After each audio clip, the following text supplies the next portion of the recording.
It is so good to be here with you all. My name is Alan. I am one of the pastors here, and I had such a joy coming here this morning because I know it's the end of the season. It is summer, and most of us are kind of getting into that winding down space, and you would kind of think everybody's tired, and I know some of us are, but at the same time, just feeling the energy and the joy that is within our community is really just invigorates my soul, and it's so good to be here with you all.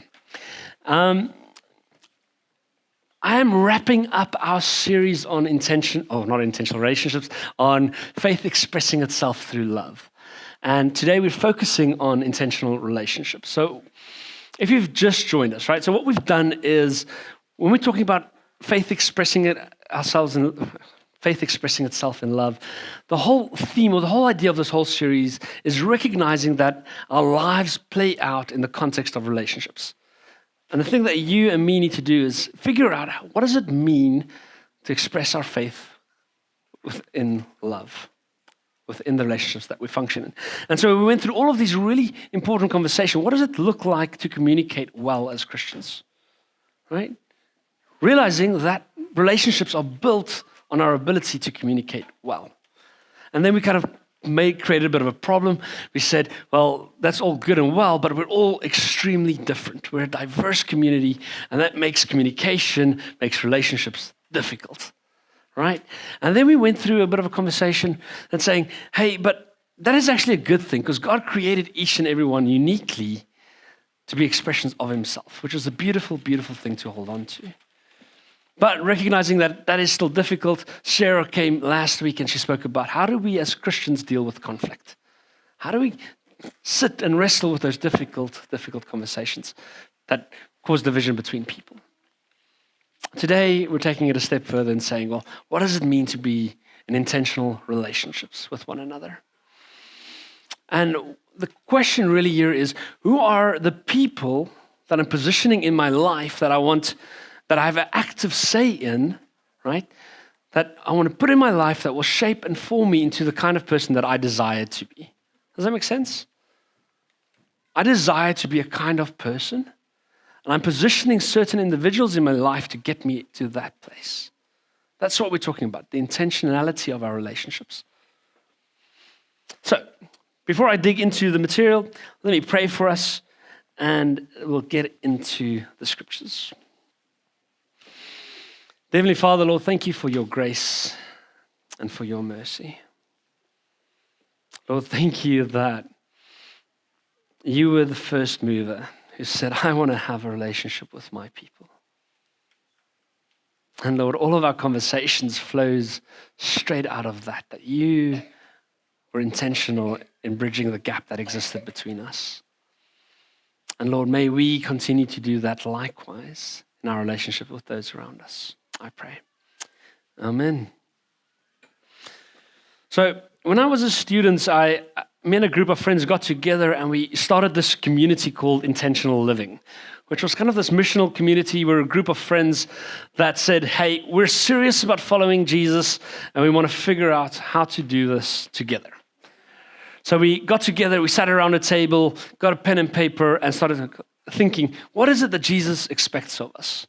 And we wrote down this whole house covenant and created kind of rhythms for our lives. And in this document, there are two things that I think was quite peculiar. One statement said, find a master and find a protege.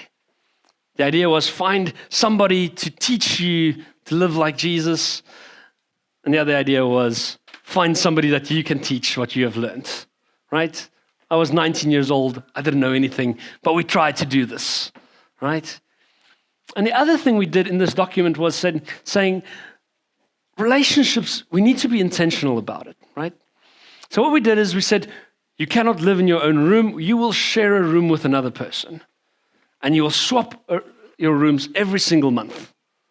So you'll have your room, move everything into one room for a month, get to know the person you're living with. Next month, move over.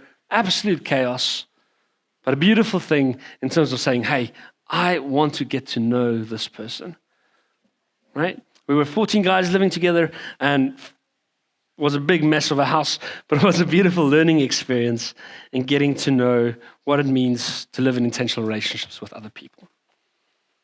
The Bible is full of stories of intentional relationships. I can think of a couple of examples. You can think of Nathan and David. David after he sins, and Nathan confronts him with his sin, saying, hey, you messed up. You can think of Paul and Timothy. Paul goes on his journey and invites Timothy to come along, trains him, equips him, sends him off to do his own ministry, and sends him letters encouraging him. You can think of Eli and Samuel. Samuel, who's struggling to hear the voice of God, and Eli helping him. Hey, that is God speaking. These examples abound through scriptures. And the question is, what does it mean for you and me? So the easiest thing for me to do is just go and look at the life of Jesus, because he ultimately sets the model for us in this regard as well. So Matthew 9, verse 9. As Jesus went on from there, he saw a man named Matthew sitting at the tax collector's booth, and he said, follow me. Matthew got up and followed him. And you can go read up every single call of the disciples. Jesus goes to the beach, sees the fishermen, and he calls out to them, hey, come follow me. They drop their nets, and they immediately follow after Jesus. Beautiful imagery. And I read that and I think, what would that look like today if somebody showed up and said, hey, follow me? How would you and I respond to that? Kind of like first calculate all of the things that I actually need to take care of, all my responsibilities before I would actually take that step. So in order for us to actually understand how significant this is, that Jesus chooses them, we need to understand something of the context. I'm going to talk about school for a moment for the kids as well, what it looked like in that day and age. Because in that time, the rabbi didn't choose his followers. The followers actually went and they applied to the rabbi, said, hey, am I good enough to be your disciple? And here Jesus throws the whole system around and says, I think you're good enough to be my follower and disciple. So how does school system work? This is for the kids now, right? Is when you went to primary school, to basisschool, you had to learn the first 5 books of the Bible. Any of the kids know the first 5 books of the Bible? Anybody can help me? Gracia? Go through them? Genesis? Deuteronomy. All right, perfect. So they had to memorize out of their head every single word. Out of their head. That's that portion of text, right? They needed to memorize every single word off by heart by the age of 10. Zou jullie dat kunnen? Niet? Ik denk het niet. I know I'm not able to. So they had to memorize this text. And if they were good enough, they would be able to go to middelbare school, to the next level, right? But most of them didn't make that. So most kids would actually, when it was their bar mitzvah, when they were coming of age, they would actually go and join their parents' trade and learn to work in the family tradition. But once if they knew enough, they would be invited to go to the next level of schooling, and they would learn the rest of the Old Testament off by heart. Word for word, they would have to memorize this. And it's only then after this that they would then, once they've succeeded at that part, they would go to a rabbi and say, hey, I've memorized this. Can I become your follower? Can I become your disciple? Because that's what we're really talking about when we're talking about intentional relationship. We're talking about this process of discipleship, of being shaped and formed into the likeness of Jesus, right? So they would go to their rabbi, and the rabbi would test them, talk about standardized testing. They would say, hey, they would grill them. Do they know the Torah? Do they know the rest of the scriptures? And if they know that, they would also ask them things on how they think about the text. And if the rabbi would think, this person is good enough to follow me, to learn my teachings, to live as I live, then you can become my follower. And then that person would then commit his entire life to following that person, just to learn, to live and act as that rabbi. It would take him another 15, 20 years at around the age of 30 before he would become a rabbi himself.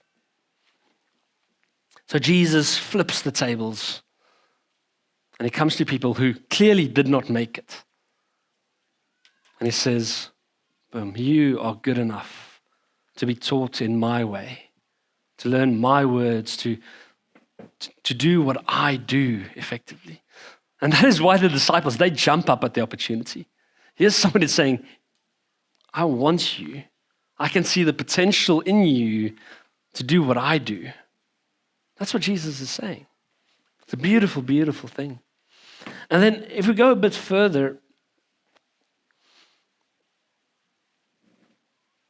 before I do this, so what a student would do of a rabbi would do 4 things. First thing he would do is literally memorize the teachings of his rabbi. Right, so if you're a disciple, you would memorize the teachings of your rabbi. And we kind of think that's strange. Why didn't they just write it down? Right? And in that culture and in that context, writing down was kind of reserved for scriptures. It's not that they were illiterate. It was just the textual thing, the writing was reserved for holy texts, which is then actually becomes quite significant if you think about them writing down the words of Jesus. So they would memorize their words, and then they would learn their tradition and their practices. So they would pay attention. How does this rabbi spend the Sabbath? How does this rabbi eat? How does he sleep? How does he have conversation with people? Because the idea was, and this is the third thing, they would try and imitate the actions, the words of their rabbi. And then the fourth thing, once they've started actually mastering, becoming imitators of their rabbi, they would be instructed to go and make their own followers, make their own disciples. Matthew 28, beautiful verse that I think most of us I hopefully know. Therefore, go and make disciples of all nations, baptizing them in the name of the Father and the Son and the Holy Spirit, and teaching them to obey everything I have commanded you. And surely I am with you always to the very end of the age. And so this is just before Jesus is crucified. And he does, no, this is after, this is before his ascension. Sorry, I need to get this correctly. But the point is, what happens is Jesus he recognizes his disciples have learned enough, are good enough to take his message forth from him. So they move from being students, right, apprentices of Jesus, to becoming rabbis themselves, essentially. Go and make disciples. And the beautiful thing here for you and me is Jesus invites you and me to follow him, to become like him, but then also to go out and make disciples, to be intentional with your relationships. So there's clearly this movement between people, somebody who is more senior than me, from whom I am learning, but also someone below me to who I can impart what I have learned. But what is our vision? So when I started, I said something that I want to put people in my life, right? I want to be intentional about the kind of individuals I put in my life that will shape me into my desired person that I want to become, right? But in the Christian sense, I want to really kind of just change that, nuance that a little bit and say, who is it that God desires me to become, right? And when we spoke about diversity a few weeks ago, we spoke about how we are all created in God's image. And how with the fall, something of that got kind of messed up. And how the gospel message itself is kind of this invitation to recover and restore that which God has created in all of us. And then 1 John 3:2 reads as follows. It says, "Dear friends, now we are children of God, and what we will be has not yet been made known. But we know that when Christ appears, we shall be like him, for we shall see him as he is." And I love that our Christian life is kind of this journey of becoming more and more Christ-like. And I love listening to the stories of Bob, who's much more senior than I am, but if you listen to him, he's always saying, I'm not there yet. I'm still being shaped and formed into that image of Christ. I've got a quote here from Romano Guardini. It says, "To be a follower of Christ does not mean to imitate literally, but to express Christ through the medium of one's own life." It says, "The task of the Christian consists of transposing Christ into the stuff of his or her daily existence." How am I incorporating the teachings, the life of Jesus into my day-to-day life? Can people see, feel, and taste Jesus in my conduct and how I go about? So that is our vision, right? Is to become like Christ, to kind of embody Christ into our lives. And I love this definition from Eugene Peterson, where he speaks of discipleship as a long obedience or a long commitment in the right direction. And friends of mine kind of just rewrote it and said, it's a long commitment together with others in the right direction. So we know the direction, right? And the question is, who are the people that I'm putting around me? I had a teaching from a guy called Willie Crew a few years ago. And he shared this whole story, this testimony of his, where he said, like, he had this ambition to become an evangelist, preacher, right? But he didn't know where to start. And he kind of started just searching on the internet, and he found all of these evangelists, these big speakers who would go on these crusades across Africa. And he said, I'm not there yet where I can do any of that myself, but I just want to go and sit where they sit. So he would send them emails and messages, go and volunteer at all these big evangelistic events. And eventually he would ask them, can I just put a chair on the stage? I just want to sit where you sit. With the whole idea of, and the way he explains it was, I want to stay close to the fire. I love that idea. Stay close to the fire. So in this conversation, what I want you to do is really think through the individuals of your life. Think through the people who are following Jesus in a way that inspires you, that moves you. And then ask, can I perhaps move closer to those kinds of individuals? What is it about them that inspires me that is lacking in my own life? And can I take a step towards them?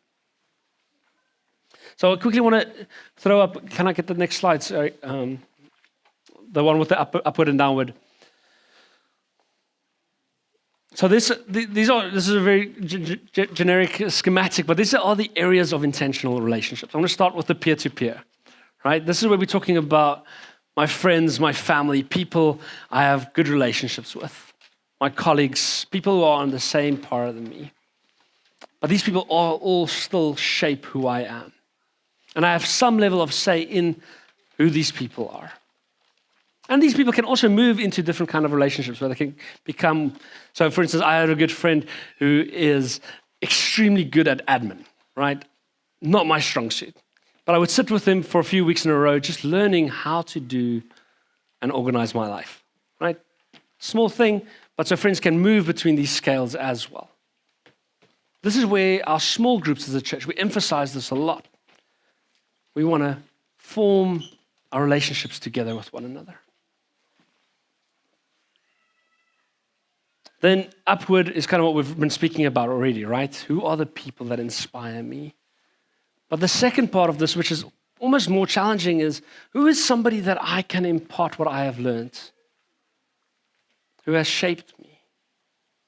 I love the children's ministry because that's kind of where you see it the most, right? Where people kind of come around next to our kids and try and teach them what they've learned. And anybody who's done that will know that as I teach, I grow much more and more and more through that process because I'm kind of put in a place where I have to learn. Upward, downward, peer-to-peer. Who are the people I'm positioning in different places in my life to learn, to grow? Some areas for us to think through. Can I get the next slide? So obviously here we're talking about our spiritual formation, first and foremost. And this is essential, especially if you're a new Christian.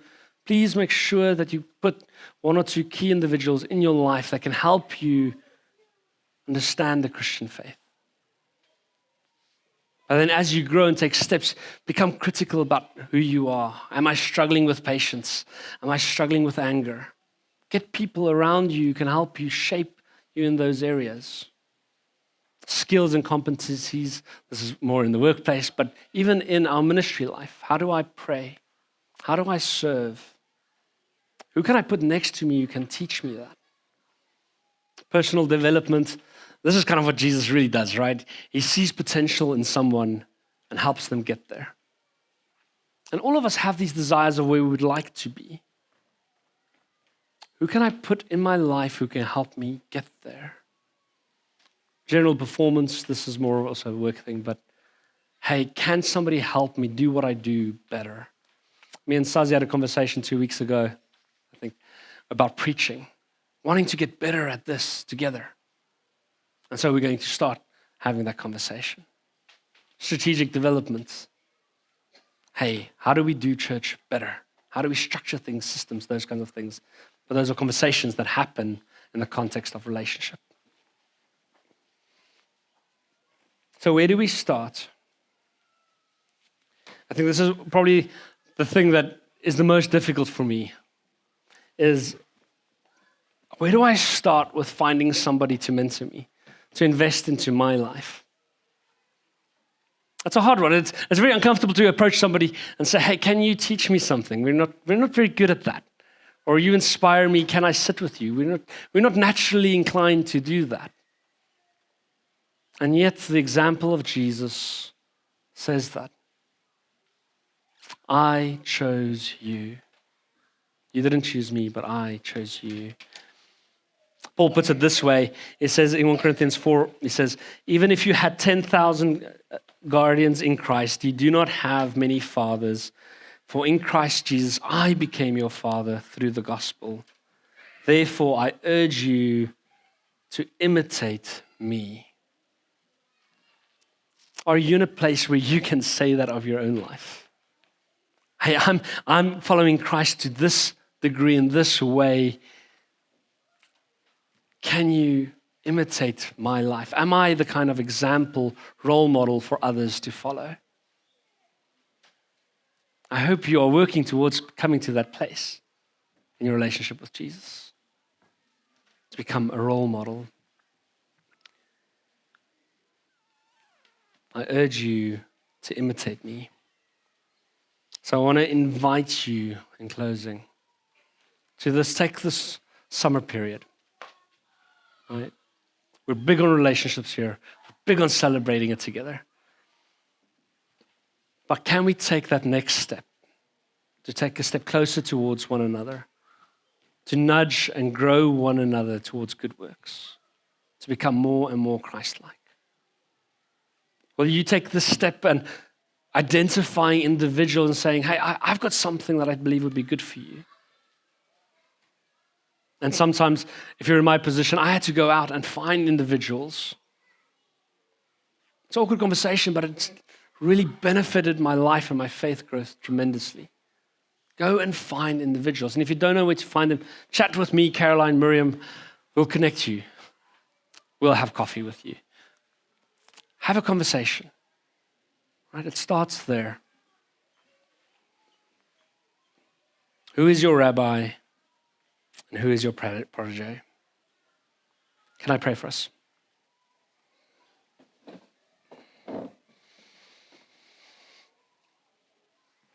Dear Lord, as we bring this message to a close, Lord, I pray that you would help us think through the individuals in our lives that are shaping us and molding us. Lord, and to think through how they are shaping us. Is it the kind of shaping that we need at this time of our lives? Or do we need a different kind of forming and shaping, Lord? And would you grant us to, on the one side, become those kind of people, but on the other side, give us the kind of people that we need in our lives to become who you desire us to be. Lord, I pray this in your holy name, and may we remember that you are the first mover, the one who came and set a relationship, or created the relationship between us and you. And Lord, may our relationships flow forth with life from that, I pray. Amen.